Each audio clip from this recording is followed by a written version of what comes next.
El milagro más extraordinario que existe es el de la salvación. Es el de la salvación. Aunque no puedas verlo, Él quiere salvar tu vida de la muerte futura. Y Él quiere salvar tu vida de un caos, de una vida que vaya a menos, a ir deteriorándose poco a poco. Él quiere salvar tu vida aquí. ¿Y por qué sé que necesitamos un Salvador? ¿Por qué necesitamos que nuestras vidas sean rescatadas? Solamente hay que ver un poco el panorama que estamos viviendo. Hay que ver cómo está la sociedad. Estamos en una crisis.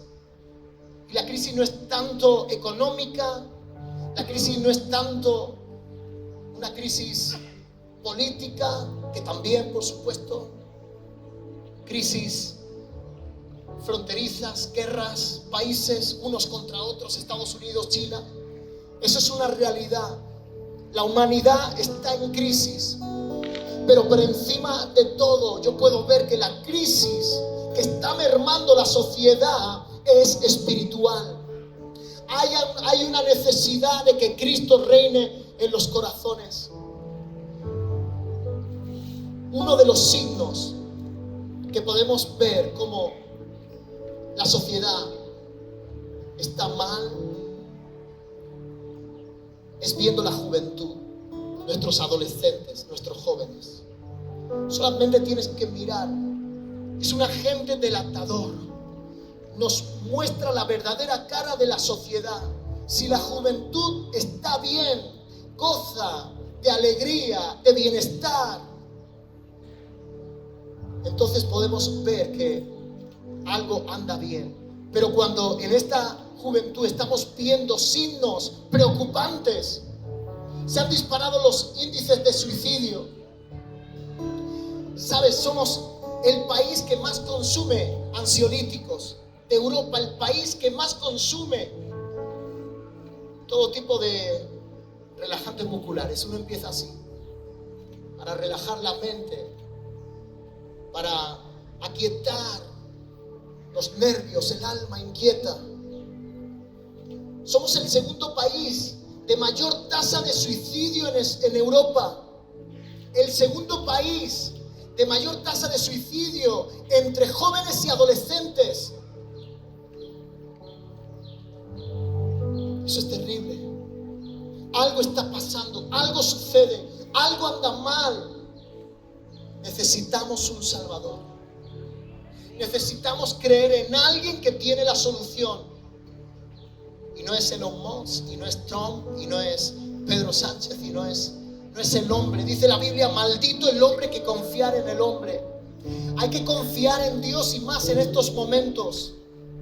Necesitamos que se salve nuestra juventud, nuestros adolescentes, porque están cayendo en alcohol, en drogas, están cayendo en lo peor que está ofreciéndole este mundo, y nada de eso les está aportando. Nada de eso está llenando el vacío que tienen. Hay un vacío existencial y solamente lo puede cubrir Jesucristo, el Espíritu Santo. Él es la pieza del puzzle que falta en los corazones de nuestros jóvenes para que tengan sentido y propósito. Desde aquí lanzo una señal de alarma. Despertemos.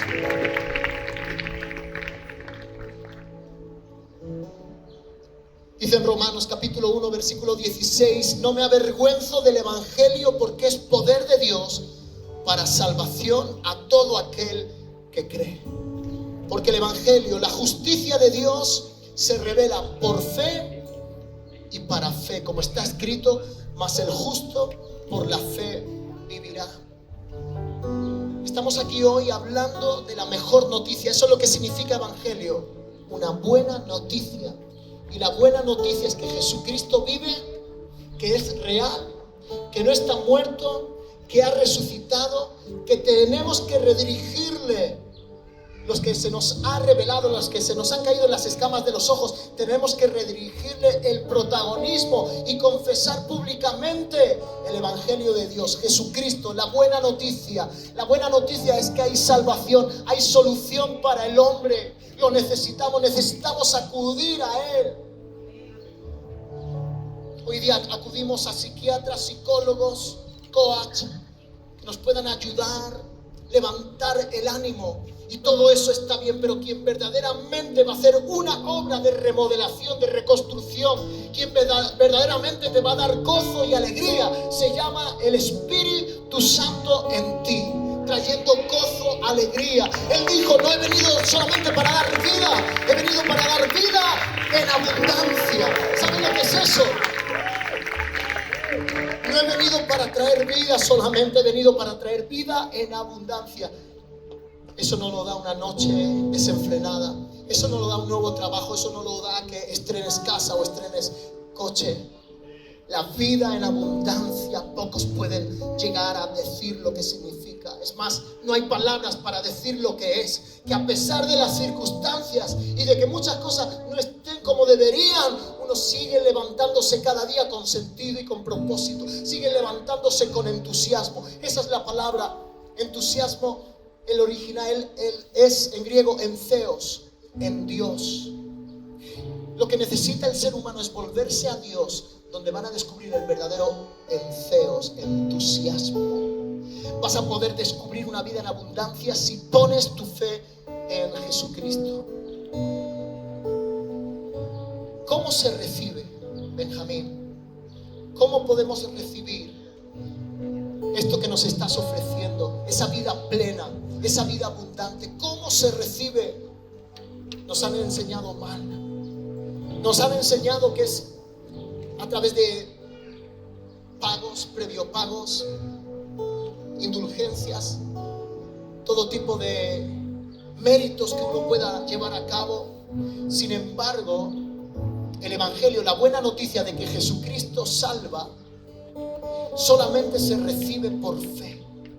No hay más. Y ese es el kit de la cuestión, esa es la clave de todo.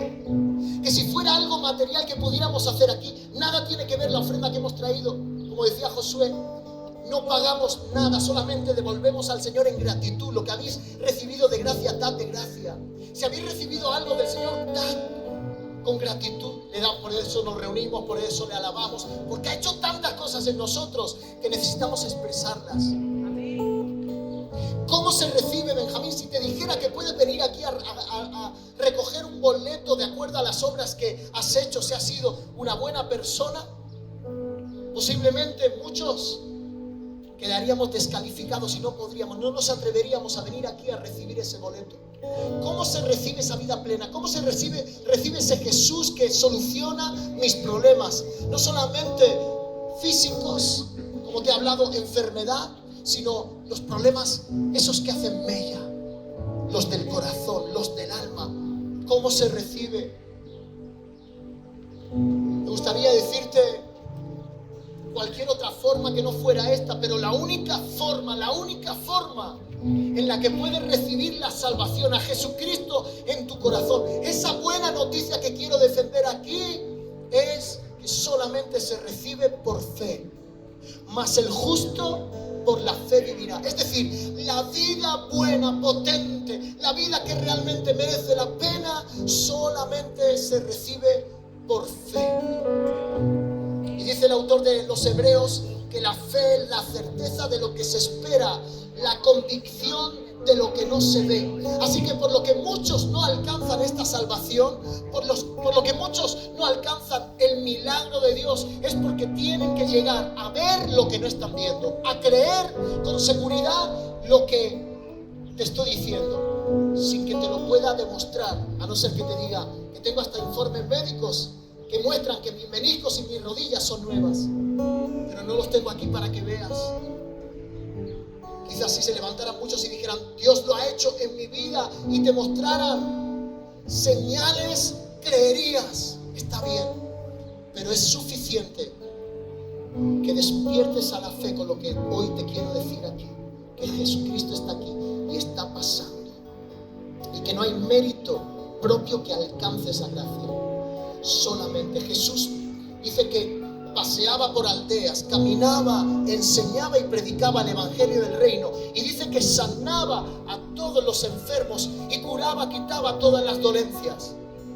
Él también se quiere pasear por este lugar Y aunque no lo hayas conocido, aunque no conozcas mucho de su reputación, de quién es, de la historia, no tengas conocimiento bíblico, no importa. Eso no es limitante para que tú hoy lo recibas.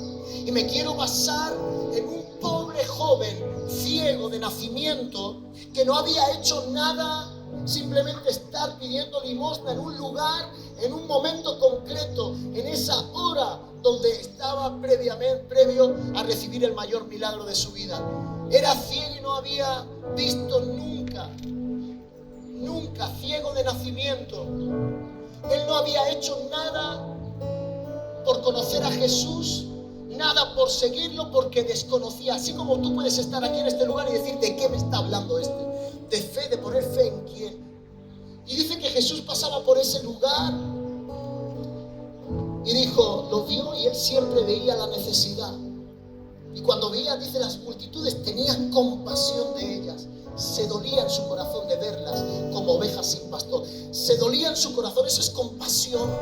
Es que se transmita el dolor que tiene esa persona en ti y que tú hagas algo por resolverlo. Y Jesús era algo que lo caracterizaba, la compasión que podía tener. Él está aquí hoy y Él tiene compasión y dice, ¿por qué estás sufriendo? ¿Por qué estás viviendo una vida como la que estás viviendo, pobre, necesitado, en angustia, en depresión, en ansiedad, en dificultad, en enfermedad? Si yo puedo pasar por aquí y tener compasión de ti. En ese entonces la Biblia, en el Evangelio de Juan, en el capítulo 9, nos habla de una familia y de un individuo joven que no veía desde nunca. Era ciego de nacimiento. Y este joven no hizo nada ni le pidió nada porque fuera sano. Jesús lo miró y dijo, ¿quieres ser sano? Dice que él escupió en tierra. Fíjate qué manera poco ortodoxa, poco protocolaria, poco ética, para escupir en el suelo. Y con esa saliva que había caído empezó con sus manos a restregarlo y empezó a hacer un barro, una poción mágica, y con ese barro lo untó en sus ojos y le dijo, ve y lávate al estanque de Siloé. Y cuando regresó del estanque de Siloé, se lavó. Este joven veía. Y era tan notorio el milagro que este joven no podía hacer otra cosa que decir, wow, no veía, pero ahora veo. Sus familiares, todo. Eso empezó a crear una onda expansiva de testimonios que era imparable. Entonces los lugareños, vecinos, los familiares empezaban a preguntarle, ¿cómo lo ha recibido? El joven decía, no sé, es que realmente no he hecho nada por recibirlo, simplemente lo he recibido. No, pero dinos. Y fue una conversación donde se acercaba todo el mundo y llegó a ser como si fuera una especie de interrogatorio. Tanto le preguntaban que llegó un punto, se corrió tanto la voz que llegó a fariseos, judíos, religiosos, y no entendían cómo un joven en una calle de una forma tan altruista, tan natural, tan orgánica, había podido recibir la vista. No podía tapar el sol con un dedo, no podían disimular ese milagro, pero se preguntaban una y otra vez, ¿cómo lo has hecho?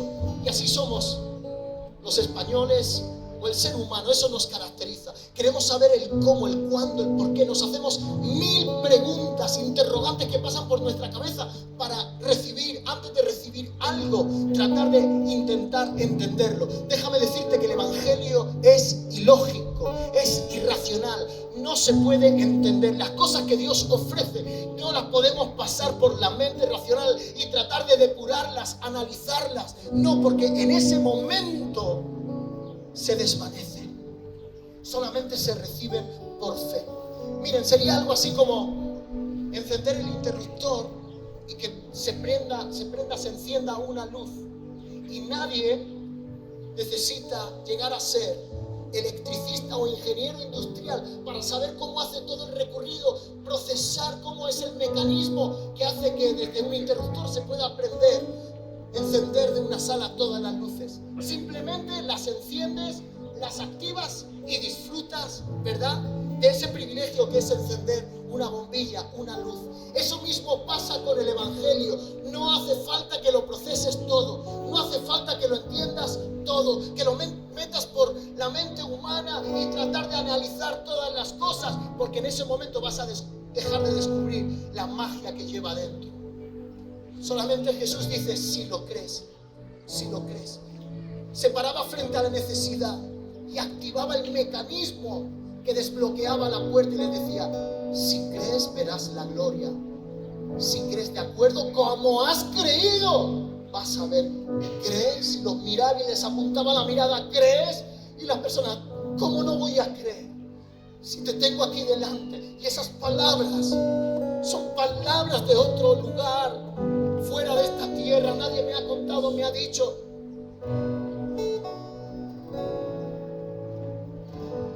Este joven, su mayor defensa del milagro que había recibido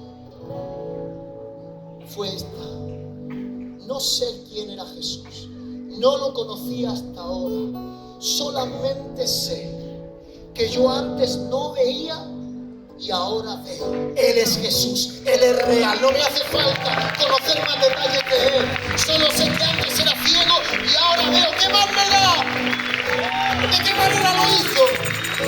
Si el milagro se ha producido. Porque es interesante el detalle. Los fariseos no podían entender que no había sido el milagro canalizado a través de ellos, de su religión. No había sido hecho en el templo, no había sido hecho en una fiesta tradicional. Había sido de forma muy natural en medio de la calle, y ese joven había visto por primera vez. No lo podían entender y querían acusar a Jesús porque esto se les estaba saliendo de las manos. Querían tratar de controlar y adquirir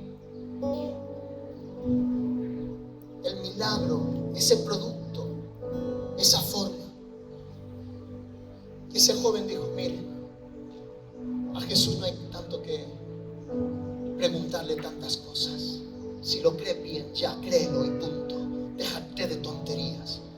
Nos empezamos a pensar si estamos en condenación, si yo no he llevado una vida buena, si lo que yo he hecho merece la pena o no. ¿Cuántos me rechazan el mensaje de la cruz simplemente porque me dicen cuando esté bien y merezca algo vendré?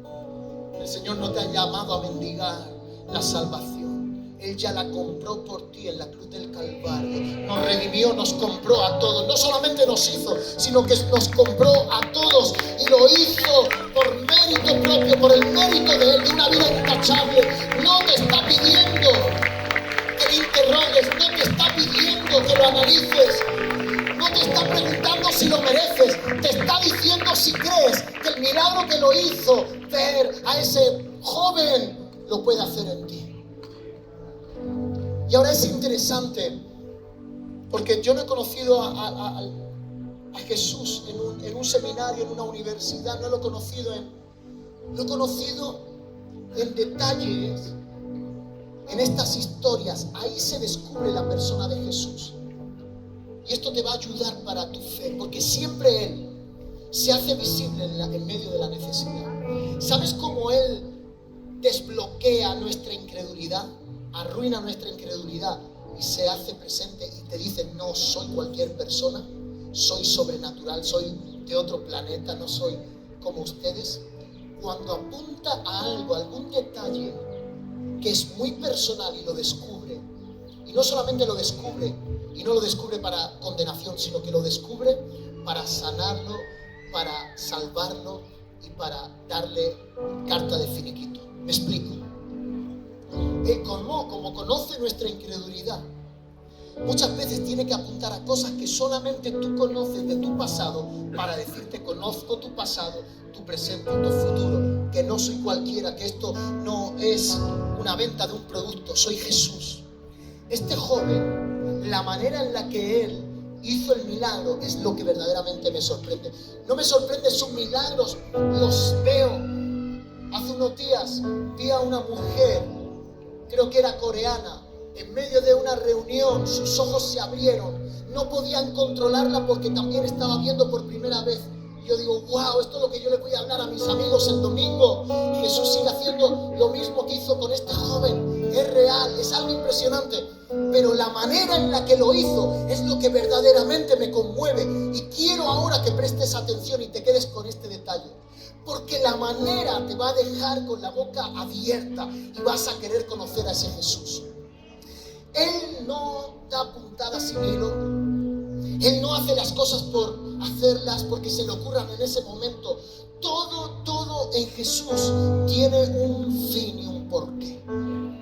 Cuando Él escupe en la tierra, Él le podía haber tocado los ojos. Es más, le podía haber escupido directamente a los ojos, porque es Jesús, tiene mucha puntería. Podía haber hecho cualquier cosa, pero Él pasó por ahí y escupió en el suelo.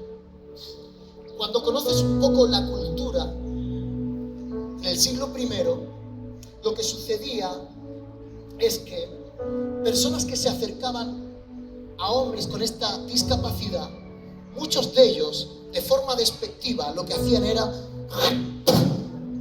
y escupían al lado del ciego. Y lo hacían en signo, forma de comunicarse de desprecio, de decir: eres maldito.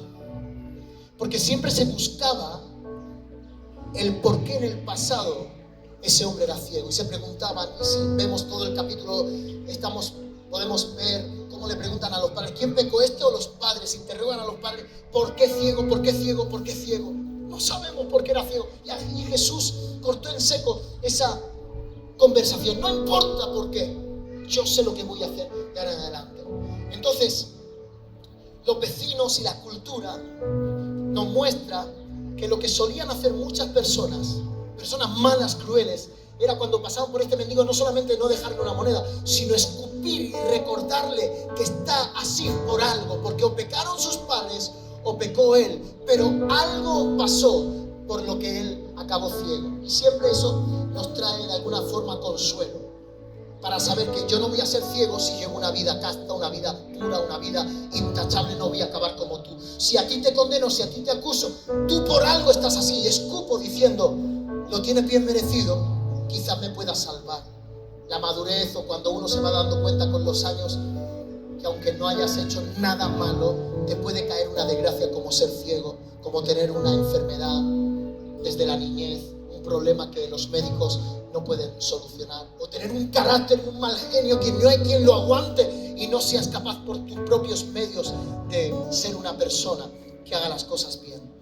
¿Por qué escupió Jesús? Este es el detalle que quiero que te lleves hoy en tu corazón y descubras la persona, que es una persona y tiene un carácter, Jesús, inigualable. Cuando Él escupe, quiso tomar la forma despectiva de todas esas personas que en el pasado, hasta ese día, lo habían tratado de esa forma tan cruel. No solamente Él quería sanar su ceguera, Él quería sanar su corazón. ¿Sabes por qué?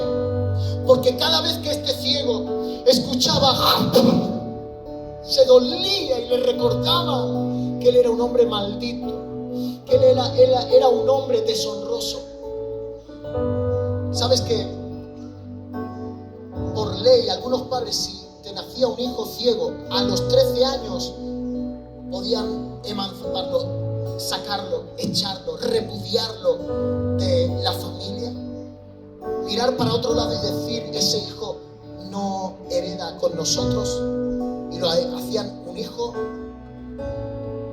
heredero de todas las cosas de esa familia, porque eso traía pobreza. Era un hijo mutilado, era un hijo torpe, era un hijo que no podía valerse de sí mismo, y muchos lo despreciaban. De hecho, se cree que esos padres lo habían hecho de acuerdo a esa ley.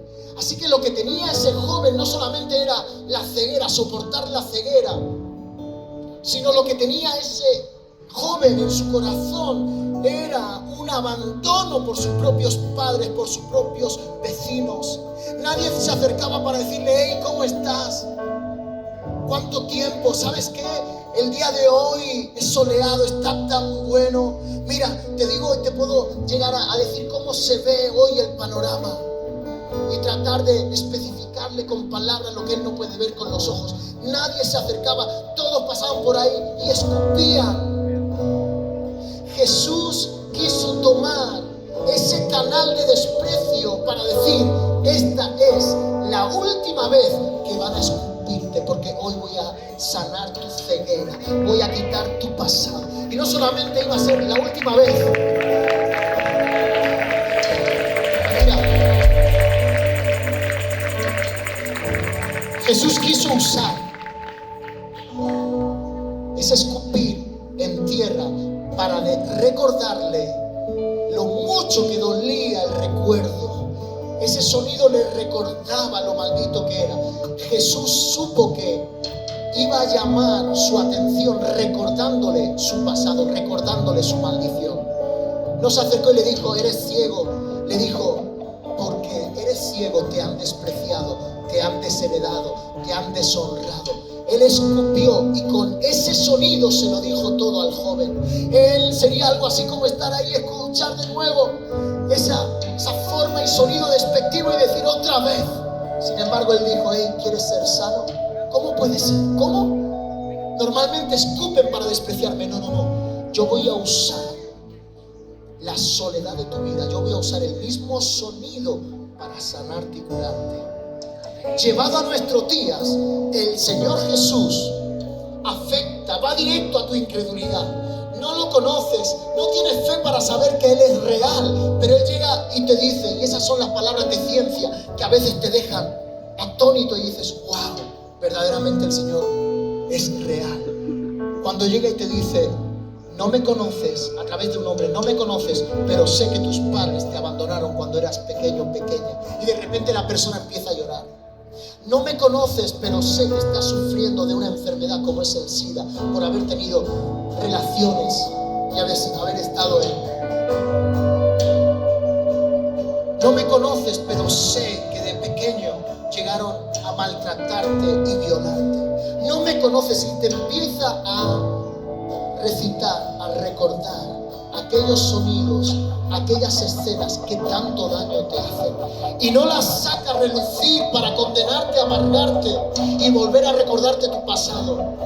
Él escupe esas palabras, ese recuerdo para decir: aquí estoy yo, soy el único que conoce el alma y te puedo sanar. Lo que te quiero decir hoy es que solamente el Señor conoce la necesidad que hay en tu corazón, y Él es el único que a través de su palabra, por todas las promesas, quiere decirte que tiene todo lo que tú necesitas en medio de tu necesidad. Dice: aunque padre o madre te dejaren, con todo el Señor te recogerá, no te abandonará como a ellos. Si tienes una enfermedad, yo te voy a sanar. El Señor aquí va a empezar a tocar el corazón y a decirte: de esto flaqueas, esta es tu debilidad, de esto estás afectado por tantos años, esta es tu tara, hoy quiero sanarla. Le voy a pedir, si tú reconoces que eres ciego, que tienes necesidad de un milagro, que tienes necesidad de salvación, yo voy a hacer una oración para que puedas ser salvo y recibir el milagro. Pero quiero ir directo a esto. Lo más importante no es que sane solamente tu ceguera, sino que hoy puedas sanar ese dolor que llevas ya por muchos años cuando escuchas ese sonido. Te pongo un ejemplo. Una persona que no soporta la autoridad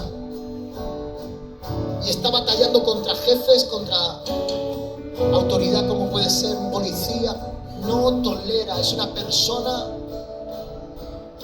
con un carácter y se rebela contra, y tiene esa rebeldía por un padre que le hizo daño, y en cuanto ve algo parecido a esa autoridad, a lo que le recuerda, de repente se enciende en ira por ese dolor cuando están tocando esa llaga. ¿Te sientes así? No solamente el Señor quiere sanarlo, quiere quitar ese recuerdo que tienes y solucionarlo en esta noche. Lo puede hacer.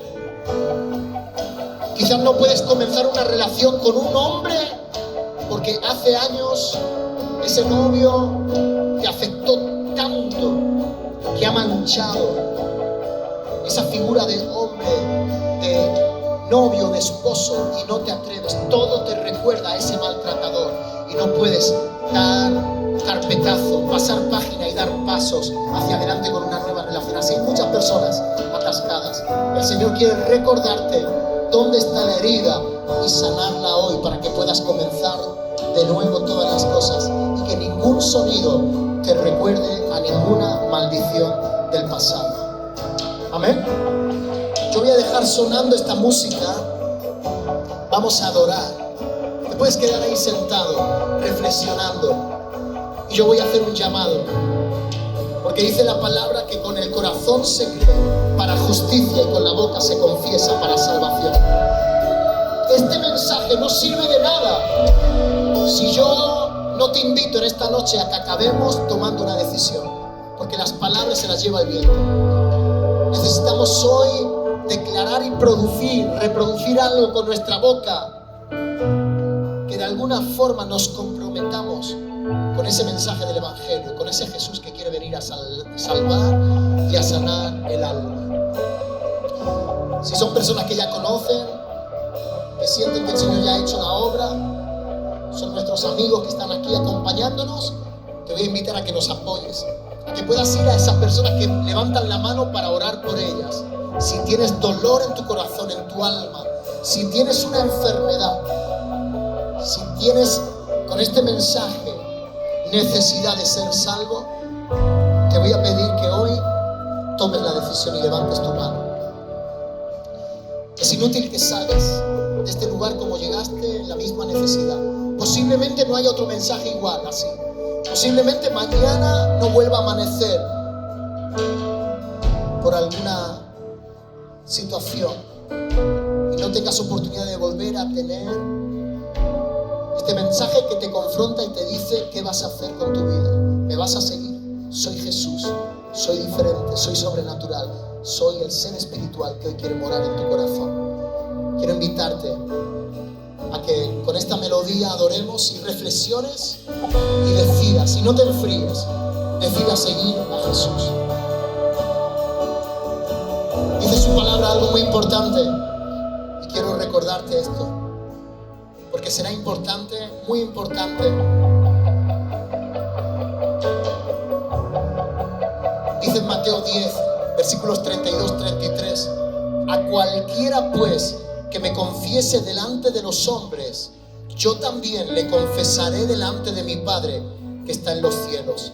Y a cualquiera que me niegue delante de los hombres, yo también le negaré delante de mi Padre que está en los cielos.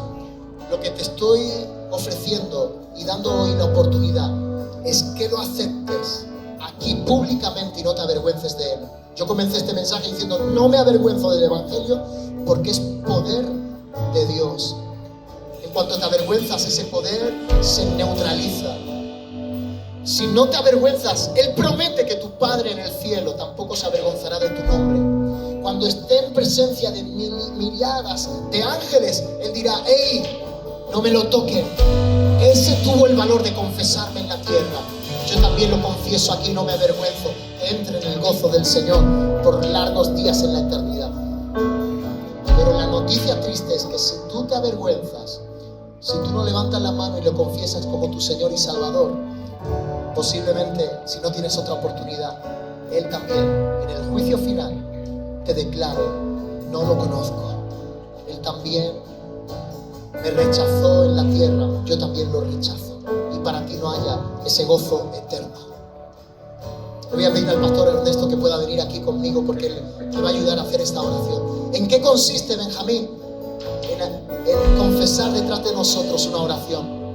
No te vamos a hacer que pases o que hagas algo que te dé vergüenza. Confesar a Jesús como tu Señor y Salvador. Después vamos a tener unos detalles, un regalo, el Evangelio de San Juan para ti. Tenemos nuestros amigos de bienvenida que hacen un trabajo, una labor, y van a llevarte, donde levantes la mano, te van a llevar un regalo una vez que tú hayas confesado y empieces a descubrir a la persona de Jesucristo. Vamos a cantar.